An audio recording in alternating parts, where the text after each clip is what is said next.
Bem-vindos ao canal do Instituto de Economia da UFRJ. O meu nome é Ronaldo Bicário e esse é o programa Crise, os impactos da Covid-19. Hoje nós estamos aqui com o professor Hélder Queiroz para conversar conosco justamente o que está acontecendo no mercado de petróleo nesses tempos de crise. Mas antes de dar a palavra para o Hélder, eu gostaria de lembrar para vocês que vocês podem encontrar essa entrevista também no formato de podcast. Basta procurar por canal IE UFRJ que vocês encontram essa entrevista e as outras entrevistas dessa série Crise também nas plataformas tradicionais do podcast. Bom, Hélder, muito obrigado pela sua presença e eu gostaria de começar perguntando para você o que está acontecendo no mercado de petróleo nesses momentos de crise, né? No caso do mercado de petróleo, que é um mercado sempre cheio de sustos, sobressaltos, etc. Esse ano já tinha começado animado, né, animado, evidentemente, entre aspas, por conta do atentado ao general iraniano, 3 de janeiro. Naquele momento, o preço deu até uma subida, um período muito curto de tempo. Depois, com o agravamento da crise do Covid-19, e principalmente ali a partir da primeira semana de março, quando fracassou o acordo entre Rússia e Arábia Saudita visando ter algum controle de produção, porque ali já se vislumbrava o início dessa fase mais aguda em matéria de redução do crescimento econômico e a reboque em redução da demanda do petróleo, né? Então já se tentava um acordo ali no iníciozinho de março. E, com esse acordo frustrado, foi iniciada uma guerra de preços comandada pela Arábia Saudita, né? A gente tem que lembrar que o mercado de petróleo não é exatamente como os outros mercados, porque os produtores têm estruturas de custo muito diferentes uns dos outros, né? No caso, a Arábia Saudita é um país com estrutura de custo bem baixa. O Brasil, por exemplo, no nosso pré-sal, aqui tem uma estrutura de custo bastante elevada, assim como também o óleo e o gás não convencional nos Estados Unidos. Então, a Arábia Saudita pôde bancar naquele momento essa guerra de preços, começou a inundar o mercado de petróleo, aumentando sua produção, e mais, oferecendo descontos do petróleo saudita para os importadores. Então, isso levou, a partir da segunda semana de março, 9 de março, o preço para um patamar bem baixo. O preço vai cair no patamar lá de $60 por barril. Chegou no início dessa semana a 22, 23, e evidentemente, isso ensejou, né, uma série de processos de revisão dos comportamentos estratégicos das empresas, né? Então, a gente tem uma situação hoje que o ritmo de investimento, evidentemente, vai cair, né? E a gente agora vai ter que esperar um pouco para ver em que medida novos acordos vão ser tentados, né? Hoje a gente está em 3 de abril, nos 2 últimos dias o preço voltou a subir. Hoje chegou até a $33 no horário que estamos conversando. O barril, no início da semana, estava 22. Então, é um comportamento típico de uma situação de incerteza enorme, uma volatilidade com amplitudes de altas e baixas muito, muito significativas, né? E esse aumento agora, desses 2 últimos dias, veio por uma possibilidade, que a gente vai ver se concretiza ou não, de um acordo entre os grandes produtores, Rússia e Arábia Saudita de novo, mas talvez associados a uma iniciativa do governo Trump de ter também os Estados Unidos, né, tentando participar desse acordo, que seria algo inédito, né? Você ter uma OPEP, costumava se chamar OPEP+, né? Quando se reunia os outros países não produtores grandes, né? Como às vezes a Rússia, o próprio México, que não pertencem ao OPEP, mas são grandes produtores. Agora a gente teria aí os Estados Unidos, talvez, entrando, tentando algum tipo de coordenação para evitar que, principalmente, os produtores de alto custo venham a quebrar ou reduzir a produção drasticamente. Nesse momento, para os produtores, é uma situação muito difícil. E mesmo dentro da OPEP, a gente tem produtores muito diferentes. Nos casos de Nigéria, mesmo Iraque, Angola, sem falar na própria Venezuela, que já estava numa situação terrível, o preço muito baixo compromete seriamente as contas desses estados produtores.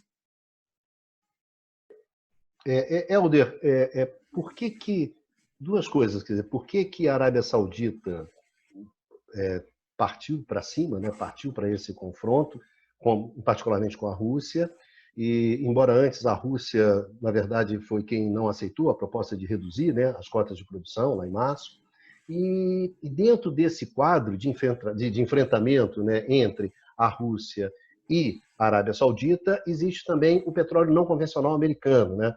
Qual é o papel que joga essa produção não convencional americana dentro desse enfrentamento, dentro desse jogo, né? Não é à toa que o Trump está correndo atrás do acordo. A gente tem que lembrar que, historicamente, a Arábia Saudita é uma aliada, dentro dos países do Oriente Médio, uma aliada histórica dos Estados Unidos, né? Muitas decisões, tanto do âmbito militar quanto econômico, né? E nesse caso, essa tentativa agora de negociação, no caso de uma iniciativa, nessa semana, né, ainda está muito recente, a gente pode voltar a conversar um pouquinho mais à frente, mas diz respeito também ao fato de que, com a produção norte-americana, que tem, como eu falei no início, custos mais elevados, ficando em patamares relativamente críticos, né, você pode também acabar tendo um problema ainda maior que já está nos Estados Unidos, de crise de emprego, redução da produção, redução da atividade econômica, etc. O óleo e o gás não convencional nos Estados Unidos tiveram um papel muito importante para conferir uma dinâmica de negócios, não só para a indústria petroleira em si, mas para a indústria de equipamentos e serviços que são prestados. Então, você tem milhares de empresas que estão envolvidas nesse negócio. Você tem escalas de produção que são menores, né? O tempo da produção é mais curto, e a grande dúvida que hoje se coloca nos Estados Unidos é em que medida você para produção já existente ou não, ou em que medida você continua a perfurar ou não. Ou ainda uma terceira possibilidade, em que medida poços que já estão perfurados, de novo ainda no âmbito das fronteiras do não convencional, serão fraturados, já está perfurado, mas a decisão de fraturar o fracking, né, o fraturamento hidráulico, ainda não foi tomado. Então, essa é a grande discussão, porque alguns produtores têm um portfólio maior de poços, esses podem continuar, inclusive, a produção, né?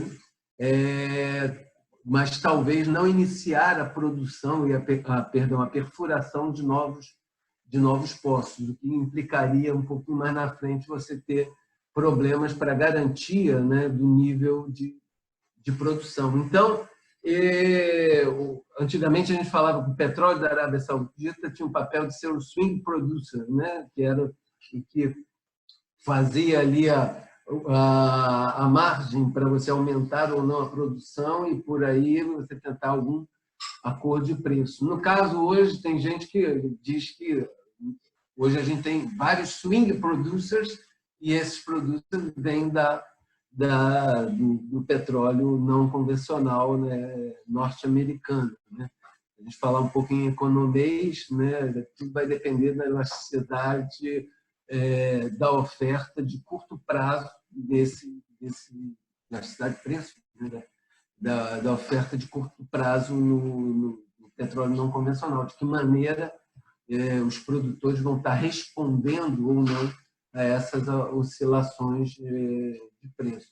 Mas de modo que é um momento de realmente grande certeza para os produtores, e voltando ao ponto que você colocou, A Arábia Saudita tentou, através desse acordo de início de março com a Rússia, fazer o mesmo movimento que foi feito quando o petróleo saiu do patamar lá de $100 por barril, em 2014, caiu também tremendamente, que se estabilizou depois num patamar que ficou confortável para todos os produtores, esses $60, $65 por barril, até recentemente, e isso foi conseguido através de um acordo, né, de produção entre Rússia,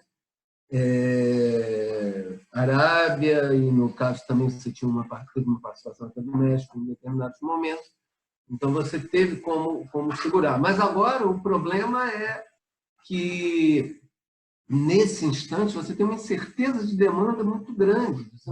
Você já está num contexto do mercado mundial de petróleo, onde você tem um número grande de produtores, você tem mais oferta do que demanda, potencialmente, e isso já seria o dado para a gente trabalhar em 1º de janeiro, sem a Covid.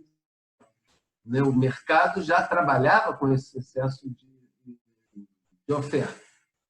Agora, a isso se acrescentou uma redução de demanda que ninguém sabe estimar.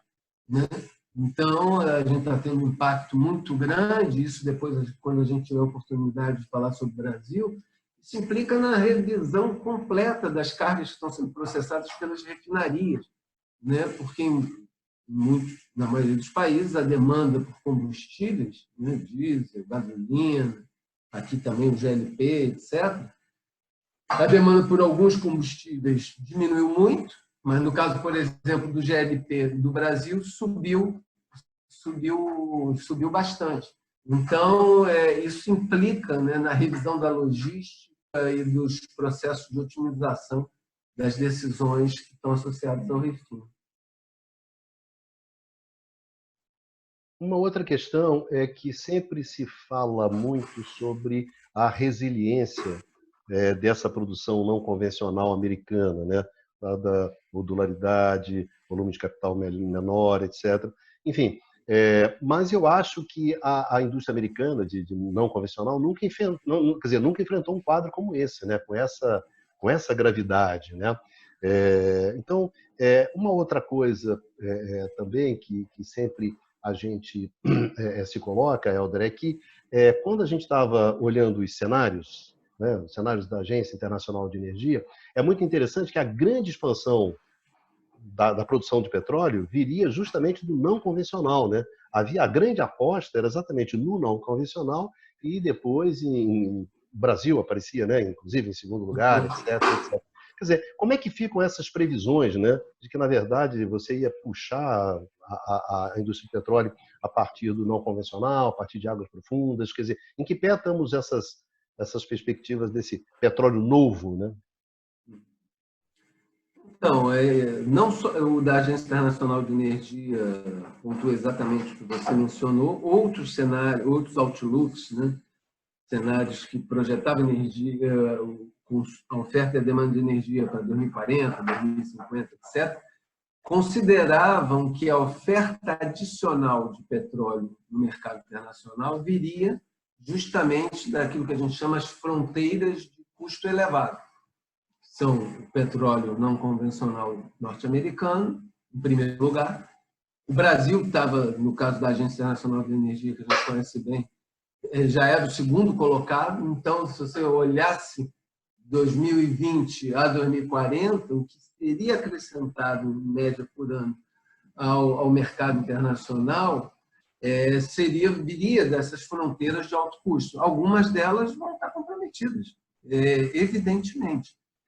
Aí, de novo, é a decisão continuar a produção com a estrutura de custo mais elevada de poços que já estão em operação.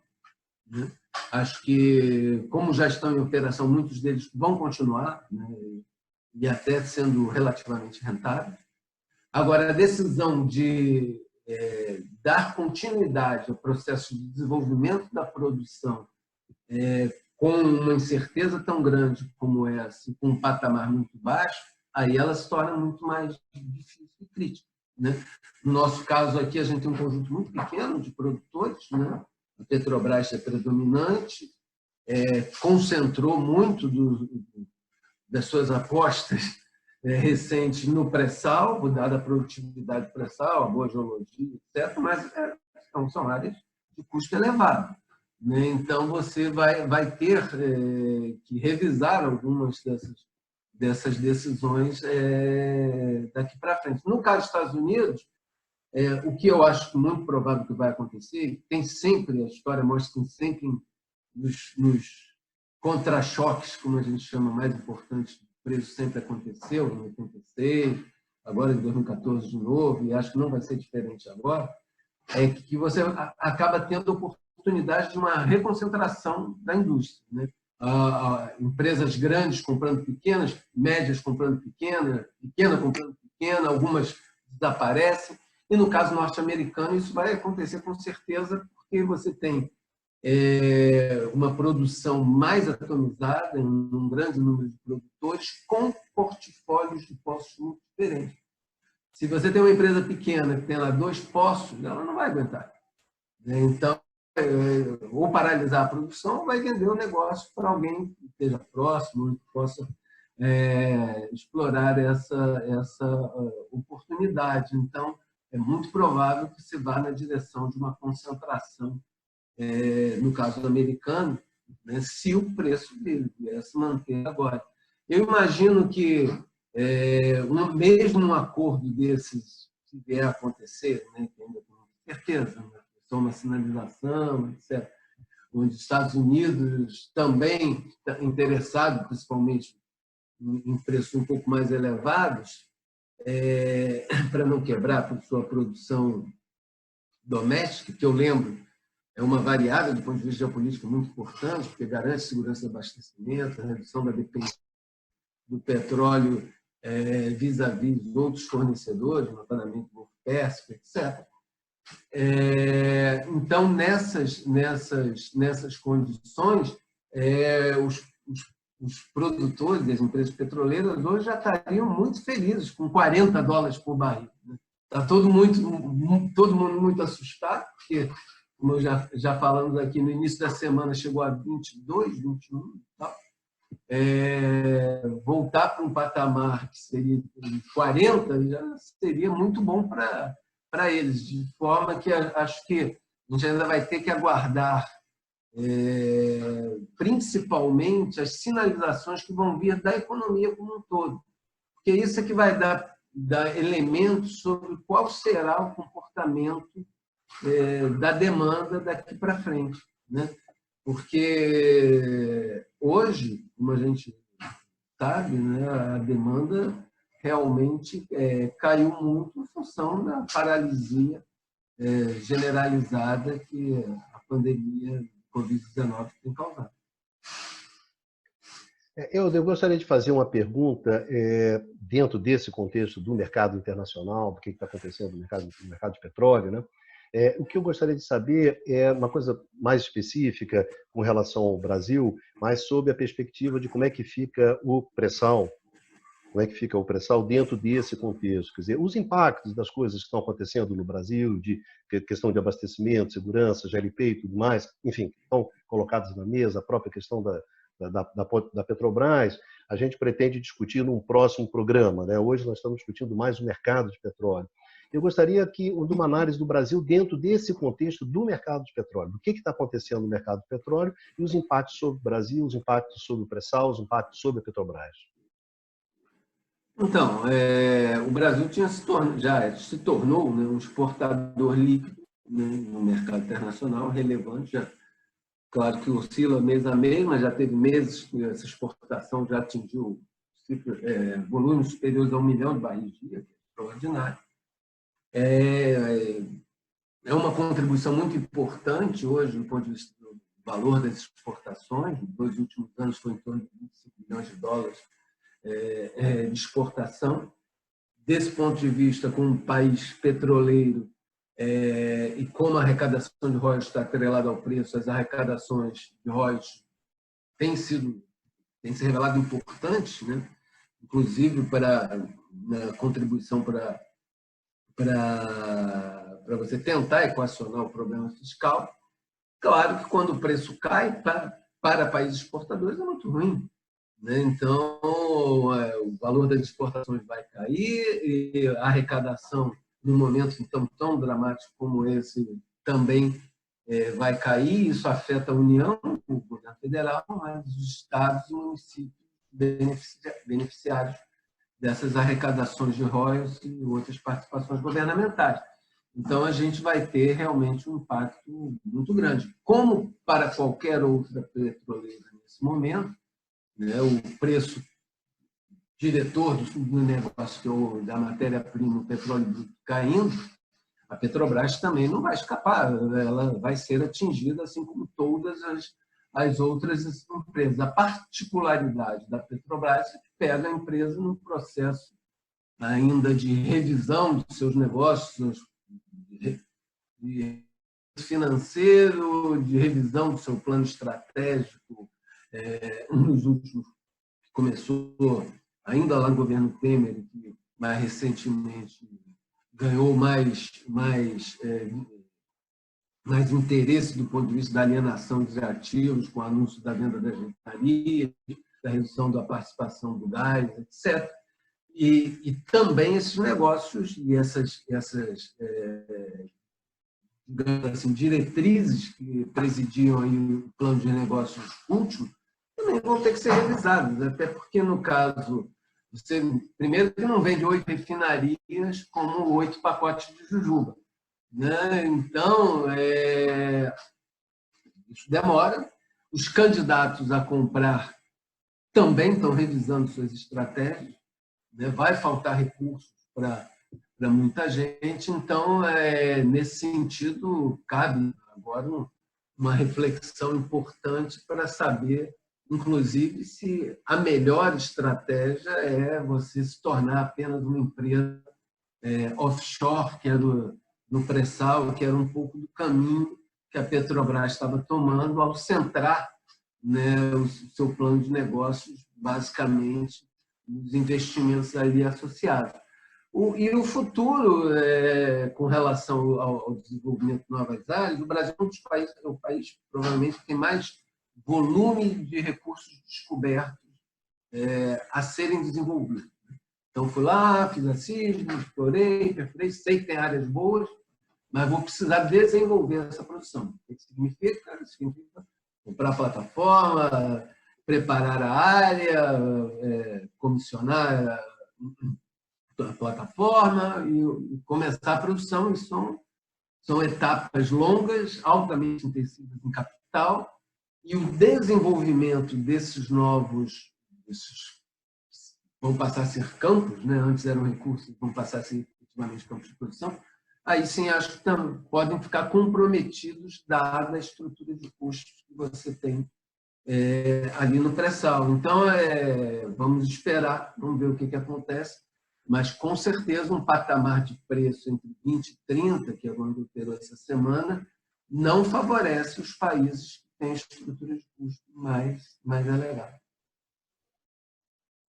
Bom, eu queria agradecer ao professor Helder por essa nossa entrevista, por conversar com a gente agora sobre o que está acontecendo, né, no mercado de petróleo no mundo. O Helder provavelmente vai voltar discutindo as questões de abastecimento, né, que são questões relativas à segurança do abastecimento em função do que está acontecendo na crise nesse exato momento no Brasil. Mas então fica aqui meu agradecimento ao Helder e um convite para vocês que estão nos acompanhando na internet, que vocês vejam os outros programas dessa série, né, da crise, e nos encontraremos provavelmente num próximo programa da série Crise, aqui no canal do Instituto de Economia da UFRJ. Obrigado, Helder. Obrigado. Até uma próxima.